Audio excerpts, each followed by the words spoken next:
Invisible hook எப்படி வைக்கிறதுன்னு பார்க்கலாமா?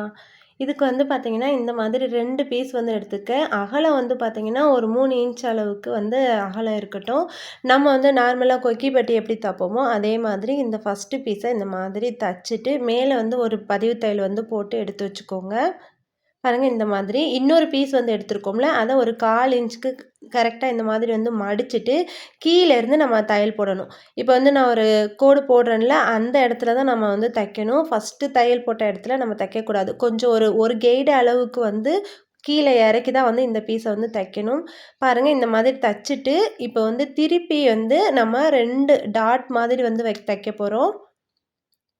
உங்களுக்கு வந்து நான் தச்சுட்டு காட்டுறேன். அப்பதான் உங்களுக்கு வந்து புரியும். 2 டாட் மாதிரி இருக்கணும்.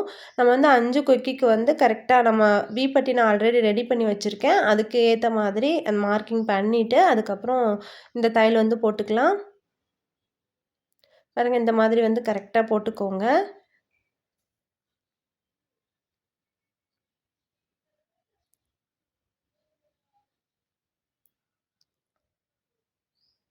அவ்வளோதான் போட்டுட்டு நம்ம வந்து வெளியில வந்துடலாம். இந்த தையல் வந்து பார்த்தீங்கன்னா, இப்படி தான் நமக்கு இருக்கணும். இப்போ நம்ம வந்து ஹூக் வந்து எடுத்துக்கலாம். ஹூக் வந்து பார்த்தீங்கன்னா, கொஞ்சம் டைட்டா ஒட்டி இருக்கிற மாரி இருக்கும். நம்ம அந்த சிசர் வச்சுட்டு இந்த மாதிரி நாட்டி விட்டுக்கலாம். அப்பதான் கொஞ்சம் நம்ம மாட்டுறதுக்கு நமக்கு வந்து ஈஸியா இருக்கும். இப்போ இந்த பீஸ வந்து வெளிய எடுத்துட்டு, அந்த தையலுக்கு கீழ நம்ம இந்த கொக்கிய வந்து நம்ம மாட்டி எடுக்கணும். கரெக்ட்டா அந்த கேப்க்கு கீழ உங்களுக்கு வந்து எப்படி வீடியோல பார்க்கும்போது கூட உங்களுக்கு சரியா புரியாது. நீங்க ஒன் டைம் வந்து தச்சு பார்த்தீங்கன்னா, உங்களுக்கு ஈஸியாவே வந்து புரிஞ்சிரும்.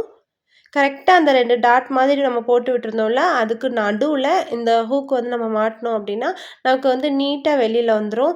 வெளில வரும்போது பார்த்தீங்கன்னா, நமக்கு வந்து நாம இன்னொரு பீஸ் வந்து அட்டாச் பண்ணோம்ல, அந்த பீஸுக்கு மேல தான் ஹூக் இருக்கிற மாதிரி பார்த்துக்கணும்.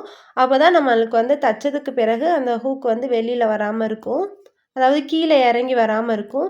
இதுக்கப்புறம் வந்து நம்ம நார்மலா எப்படி மடிச்சு இந்த கொக்கி பட்டி தப்போமோ, அதே மாதிரி நம்ம தச்சு விட்டுறலாம்.